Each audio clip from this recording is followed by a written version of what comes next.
Assalamualaikum warahmatullahi wabarakatuh. Senang sekali bisa menyapa kalian kembali meskipun secara virtual. Siswa-siswi Rasa Ali Al-Ghazali. Pada kesempatan kali ini kita belajar daring kembali untuk kalau gak salah untuk ketiga kalinya.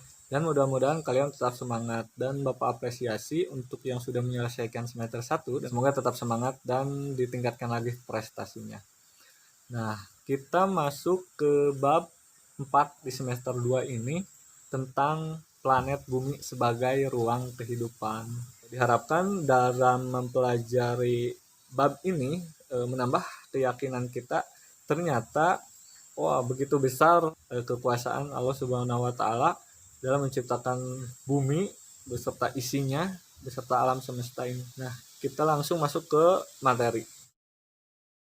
Tentunya kita tahu bahwa bumi itu merupakan salah satu planet yang istimewa, yang mana satu-satunya planet yang bisa dihuni oleh makhluk hidup karena terdapat oksigen di dalamnya.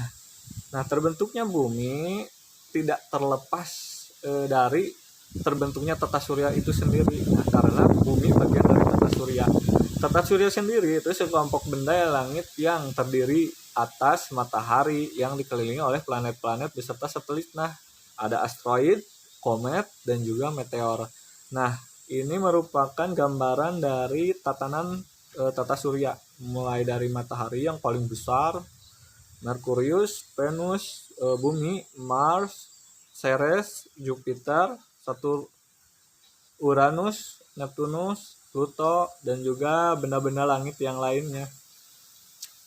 Nah, ada beberapa teori yang terkenal dalam ilmu geografi. Ada teori nebula, nah yang dikemukakan oleh Immanuel Kant dan Pierre Simon. Nah, menurut beliau, tata surya itu terbentuk dari kumpulan nebula atau kabut besar dan hampir bulat yang berputar dengan cepat sehingga bagian tengah kabut terjadi penggumpalan besar menjadi matahari dan sebagian kabut menjadi gumpalan inti membentuk gelang-gelang. Gelang-gelang tersebut memadat menjadi cikal bakal planet dan anggota-anggota tata surya yang lainnya. Nah, ada juga teori planetesimal. Tata surya terbentuk karena adanya bintang yang berpapasan dengan matahari. Akibatnya terjadi peristiwa pada naik ke arah permukaan matahari maupun bintang. Sebagian massa matahari tertarik ke arah bintang. Pada waktu bintang menjauh, sebagian massa menjadi jatuh kembali dari permukaan matahari dan sebagian terhambur ke ruang angkasa sekitar matahari, kemudian menjadi planet-planet kecil dan beredar pada orbitnya. Nah, ada juga teori pasang surut. Nah, tata surya terbentuk karena adanya gravitasi bintang yang melintas dekat matahari sehingga terjadi tarik-menarik dengan matahari. Akibatnya, sebagian partikel-partikel matahari terlepas membentuk pola cerutu. Seiring dengan menjauhnya bintang dan melintas, pola cerutu tadi terputus-putus, membentuk gumpalan gas di sekitar matahari dan mendingin membentuk planet-planet. Nah, ini gambarnya. Ada juga teori bintang kembar. Nah, pada mulanya terdapat sepasang matahari kembar yang saling mengelilingi, kemudian melintas sebuah bintang lain dan menabrak salah satu matahari. Matahari yang tertabrak lalu hancur dan menjadi serpihan-serpihan kecil yang terus berputar mengelilingi matahari dan utuh. Serpihan tadi mendingin dan menjadi planet. Oh, berarti mataharinya yang kembar, guys. Nah, itu adalah teori-teori tentang pembentukan tata surya. Itu hanya sebatas teori ya. Kalau kita sadari, tentunya penciptaan langit dan bumi tidak terlepas dari kekuasaan Allah Subhanahu wa taala. Nah, barulah kita sadar di sini betapa kecilnya bumi dan juga betapa kecilnya penghuninya termasuk kita yang manusia. Oleh sebab itu, sudah seharusnya kita bersyukur dan juga merasa kecil dan juga tidak sombong. Nah, selain tata surya, ada juga planet. Kita bahas tentang planet.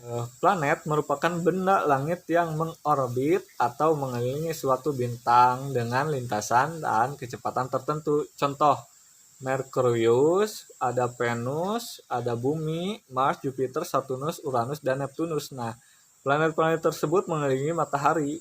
Nah, ini gambarannya. Ini ada Merkurius, ini ada Venus, ini ada bumi kita, ini ada Mars dekat bumi, ini ada Jupiter, Saturnus, Uranus, dan juga Neptunus. Nah, di sini yang kecil-kecil ini disebut juga asteroid. Kemudian ini komet yang sering kita lihat suka melintas. Nah, ini gambaran orbit planet mengitari matahari. Ada bumi memiliki dua pergerakan. Yang pertama ada rotasi bumi, berputar bumi dalam porosnya. Nah, perputaran tersebut mengakibatkan yang pertama pergantian siang dan malam, yang kedua perbedaan waktu di bumi, gerak semu harian matahari, bentuk bumi menggelembung pada khatulistiwa dan tepat pada kutubnya, dan juga perubahan arah mata angin di khatulistiwa. Kita lihat gambar ini. Nah, ini matahari kita anggap sebagai cahayanya. Kemudian di bagian bumi yang menghalangi rotasi atau berputar, bagian bumi yang mengenai sinar matahari langsung itu akan otomatis terjadi siang. Sementara bagian bumi yang tidak memiliki cahaya matahari itu mengalami malam. Kemudian gerak yang kedua disebut juga revolusi bumi atau peredaran bumi mengelilingi matahari. Nah, ini adalah bagaimana bumi kita mengelilingi matahari. Nah, 21 Juni, 21 Maret, 23 September, dan juga 22 Desember. Nah, akibat revolusi bumi ini terjadi beberapa akibat. Yang pertama terjadi pergantian musim di bumi, terjadinya rotasi bintang yang berbeda tiap bulan, kemudian terjadi perbedaan lamanya waktu siang dan malam, dan yang terakhir gerak semu tahunan matahari. Nah, sedangkan untuk gerak rotasi bumi memerlukan waktu 24 jam. Nah, selain bumi ada juga satelit. Nah, bumi ternyata bulan itu ternyata bukan planet, guys. Ternyata bulan itu disebut juga satelit. Nah, satelit itu pengertian satelit sendiri benda yang mengorbit benda lain dengan periode revolusi dan rotasi tertentu. Nah, bumi juga memiliki satelit yaitu bulan. Nah, ini fase bulan bisa kita lihat. Mungkin segitu dulu yang bisa saya sampaikan karena materi akan berlanjut dan juga video agar tidak terlalu lama. Materi yang bisa saya paparkan semoga dapat dipahami, dan apabila kurang dipahami coba stay on kembali videonya. See you next by video. Setelah membaca modul dan juga menyimak video ini, silakan kalian upload tugas pada link absensi yang tersedia yang sudah saya share. Kurang lebihnya mohon maaf, tetap semangat, tetap jaga kesehatan. Billahi fisabilillah. Assalamualaikum warahmatullahi wabarakatuh.